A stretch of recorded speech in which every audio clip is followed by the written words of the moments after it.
Good evening. It seems like just yesterday that we were at our first convention, where my husband accepted the Republican nomination and then became our 45th President of the United States. Yet the energy and enthusiasm for who should lead this nation, it is real today as it was 4 years ago. I know I speak for my husband and the entire family when I say we have not forgotten the incredible people who were willing to take a chance on the businessmen who had never worked in politics. We know it was you who elected him to be Commander-in-Chief, and we know it is you who will carry us through again. We were humbled by the incredible support then, and we are still grateful today. I want to acknowledge the fact that since March, our lives have changed drastically. The invisible enemy, COVID-19, swept across our beautiful country and impacted all of us. My deepest sympathy goes out to everyone who has lost a loved one, and my prayers are with those who are ill or suffering. I know many people are anxious and some feel helpless. I want you to know you are not alone. My husband's administration will not stop fighting until there is an effective treatment or vaccine available to everyone. Donald will not rest until he has done all he can to take care of everyone impacted by this terrible pandemic. I want to extend my gratitude to all of the healthcare professionals, frontline workers, and teachers who stepped up in these difficult times. Despite the risk to yourselves and your own families, you put our country first, and my husband and I are grateful. I have been moved by the way Americans have come together in such an unfamiliar and often frightening situation. It is in times like this that we will look back and tell our grandchildren that through kindness and compassion, strength and determination, we were able to restore the promise of our future. Businesses stepped up and volunteers stepped in. People were eager to share ideas, resources, and support of all kinds with neighbors and strangers alike.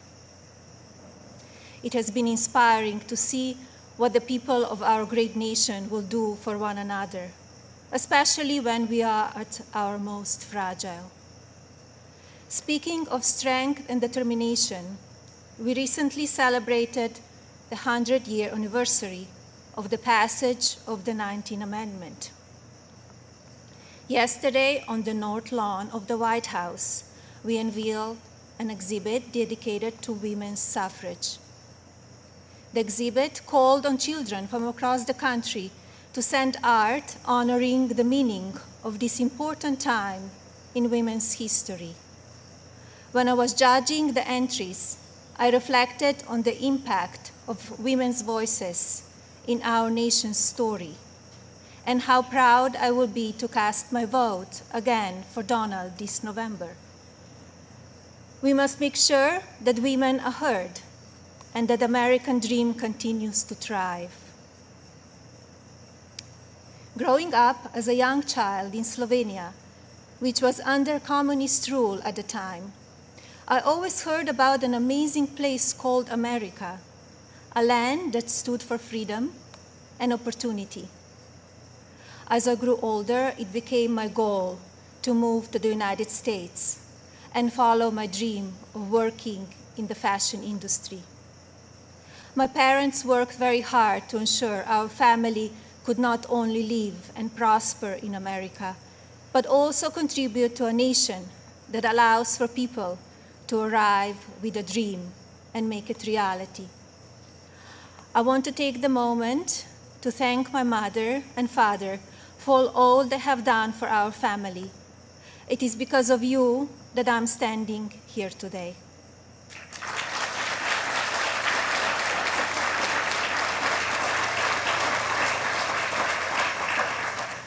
I arrived in the United States when I was 26 years old. Living and working in the land of opportunity was a dream come true, but I wanted more. I wanted to be a citizen. After 10 years of paperwork and patience, I studied for the test in 2006 and became an American citizen.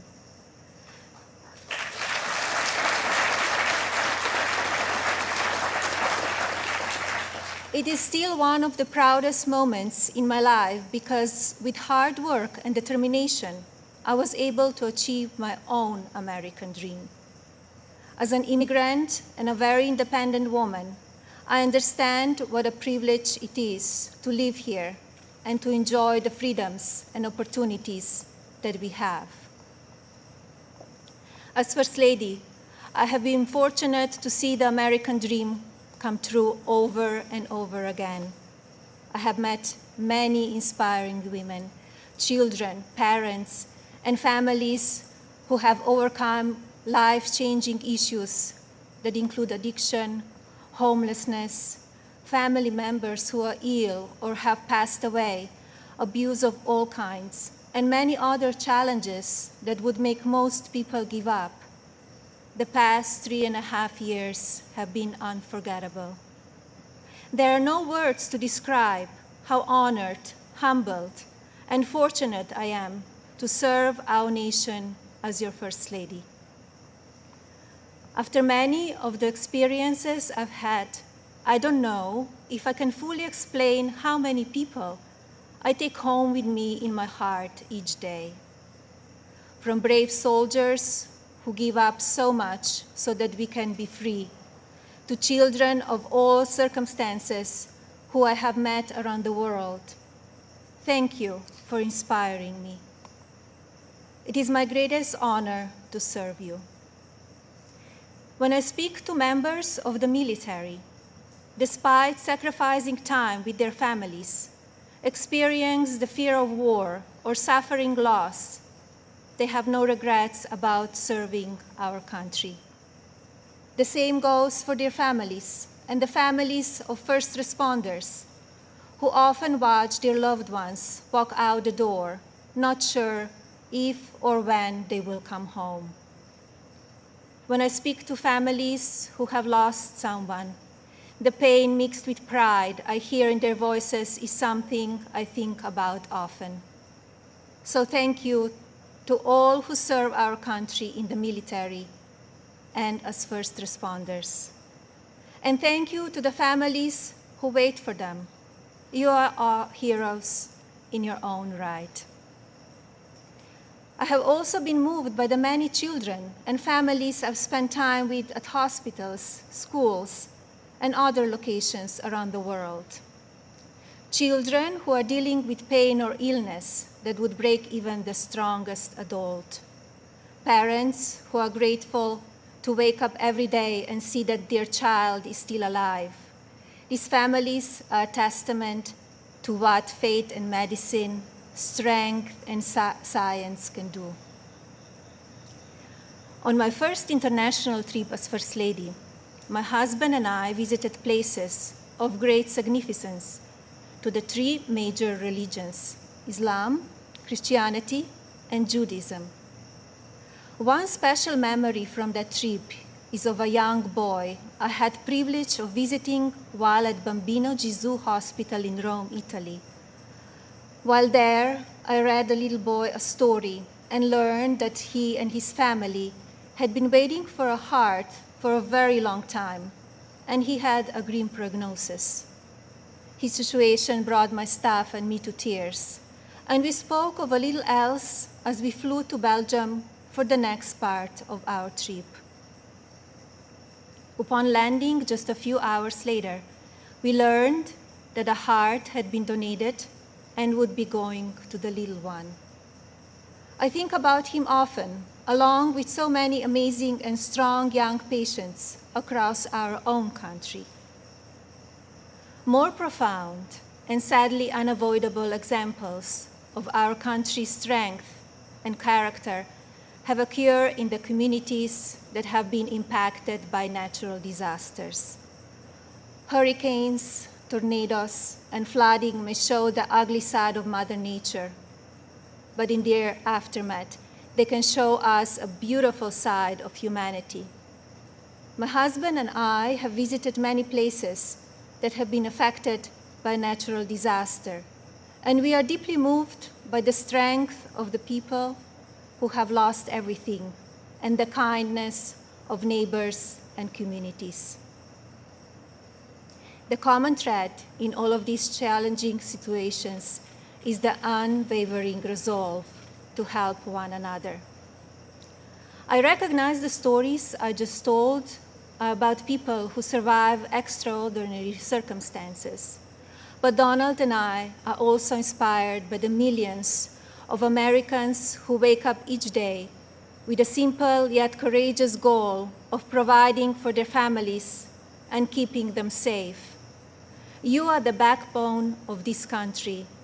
You are the people who continue to make the United States of America what it is, and who have the incredible responsibility of preparing our future generations to leave everything even better than they found it. Just as you are fighting for your families, my husband, our family, and the people in this administration are here fighting for you. No matter the amount of negative or false media headlines or attacks from the other side, Donald Trump has not and will not lose focus on you. He loves this country, and he knows how to get things done. As you have learned over the past 5 years, he is not a traditional politician. He doesn't just speak words. He demands action, and he gets results. The future of our country has always been very important to him, and it is something that I have always admired. In fact, it is to help ensure a better future for our next generation that I launched Be Best, my initiative to help children achieve their fullest potential. Be Best has one simple goal: teaching youth about the importance of their well-being, both mentally and physically. This also includes understanding online safety and the dangers of opioid and drug abuse. Through Be Best, my office and I have been able to highlight people, programs, and organizations that are doing extraordinary things in our country and around the world. I continue to believe that by shining a light on these positive examples, others across the country and globe will become inspired to do their part for our next generation. Helping children is not a political goal. It is our moral imperative. When I think back to a defining moment of Be Best, my mind goes to a trip I took to Africa. On that vast and beautiful continent, I was able to visit the countries of Ghana, Malawi, Kenya, and Egypt. One of those visits, in particular, had a profound impact on me. Ghana, on the coast of West Africa, was the first stop on my trip, and I experienced firsthand its warm people and their traditions. While there, I visited the Cape Coast Castle and learned more about the beginning of a cruel and often deadly journey in the era of the slave trade. I was horrified when I listened to the guide tell me so many inhumane stories, and I gained new perspectives. It is time in our history we must never forget, so that we can ensure that it never happens again. Like all of you, I have reflected on the racial unrest in our country. It is a harsh reality that we are not proud of parts of our history. I encourage people to focus on our future while still learning from our past. We must remember that today we are all one community comprised of many races, religions, and ethnicities. Our diverse and storied history is what makes our country strong, and yet we still have so much to learn from one another. With that in mind, I like to call on the citizens of this country to take a moment, pause, and look at things from all perspectives. I urge people to come together in a civil manner so we can work and live up to our standard American ideals.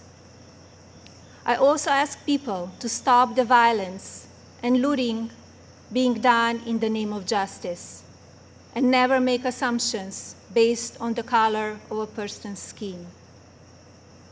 Instead of tearing things down, let's reflect on our mistakes, be proud of our evolution, and look to our way forward. Every day, let us remember that we are one nation under God, and we need to cherish one another. My husband's administration has worked to try and effect change when it comes to issues around race and religion in this country. He is the first president to address a special session of the United Nations General Assembly to call upon countries across the world to end religious persecution and honor the right of every person to worship as they choose. He has made substantial investments in our historically Black colleges and universities. This president also continues to fight for school choice, giving parents more options to help their children flourish.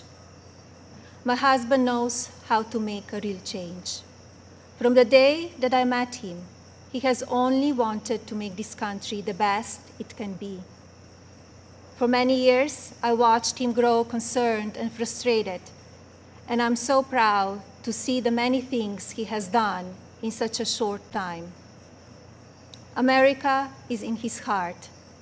So while at times we only see the worst of people and politics on the evening news, let's remember how we come together in the most difficult times. And while debate rages on about issues of race, let's focus on the strides we have made and work together for a better tomorrow for everyone.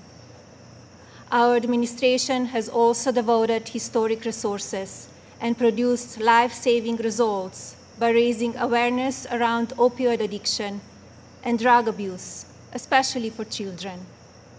When so often the headlines are filled with gossip, I want to take this moment to encourage the media to focus even more on the nation's drug crisis.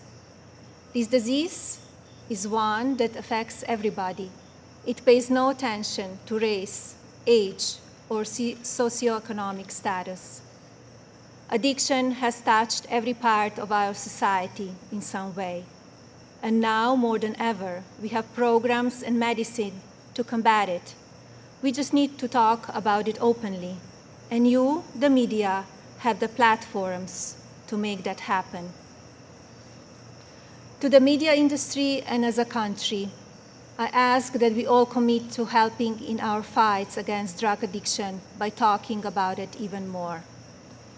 Especially as we battle the COVID pandemic, we need to remember that suicides are on the rise as people who are struggling with loneliness and addiction feel they have nowhere to turn.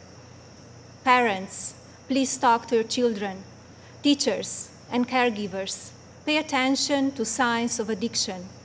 Lawmakers, pass legislation that allows those who ask for help to do so safely and without fear, and to provide resources for organizations that help people impacted by addiction. When the stigma is removed, people will no longer be ashamed to ask for help, and lives will be saved. And if you are struggling with addiction, there is no shame in your illness. Please seek help. You are worth it. In my next 4 years as First Lady, I will continue to build upon We Best and work with individual states to pass legislation to take care of our most vulnerable. I plan to continue the work I have started with children in foster care, as well as the minority communities and tribal nations. I want to ensure children are being protected and communities have the resources needed to combat drug addiction and child neglect or abuse. Like my husband and the administration, I will continue to encourage education that supports a child's individual needs. It is vital that children are given the building blocks to succeed. I also look forward to continue my work to restore the People's House, which is a lasting symbol of pride for our nation. I believe this iconic home needs to be cared for and preserved so it can be enjoyed by the people of this country and visitors from around the world for years to come. I'm passionate about this beautiful house, the grounds, and all they represent. And now, I have a special message for the mothers of this country. This modern world is moving so fast, and our children face challenges that seem to change every few months. Just like me, I know many of you watch how mean and manipulative social media can be. And just like me, I'm sure many of you are looking for answers how to talk to your children about the downside of technology and their relationships with their peers. Like every parent in this country, I feel there are so many lessons to teach our son and responsibilities as his mother, but there are just not enough hours in the day to do it all. I remind myself that I'm more fortunate than most and still have days that I look for wisdom and strength to do the very best I can for him. To mothers and parents everywhere, you are warriors. In my husband, you have a president who will not stop fighting for you and your families. I see how hard he works each day and night, and despite the unprecedented attacks from the media and opposition, he will not give up. In fact, if you tell him he cannot be done, he just works harder. Donald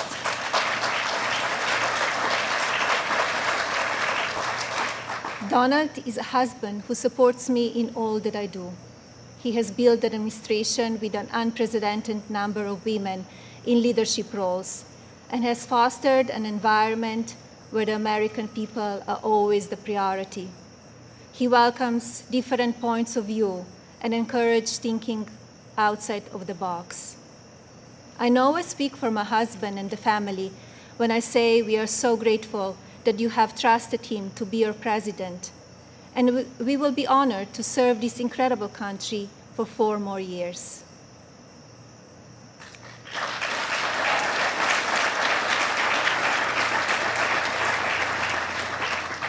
As you have heard this evening, I don't want to use this precious time attacking the other side, because as we saw last week, that kind of talk only serves to divide the country further.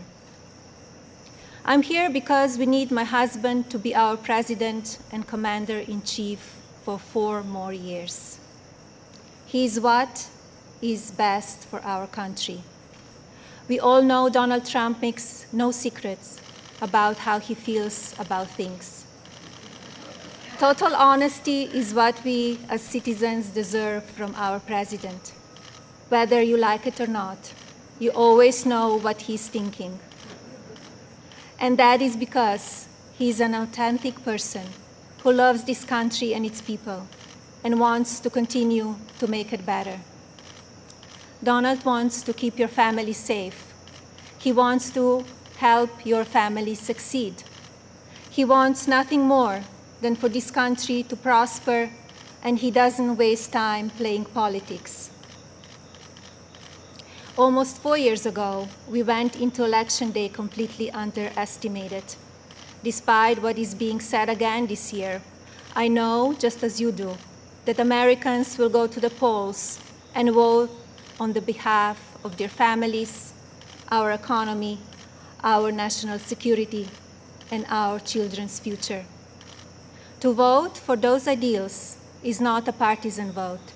It is a common sense vote, because those are goals and hopes that we all believe in. I believe that we need my husband's leadership now more than ever in order to bring us back once again to the greatest economy and the strongest country ever known. God bless you all, your families, and God bless the United States of America.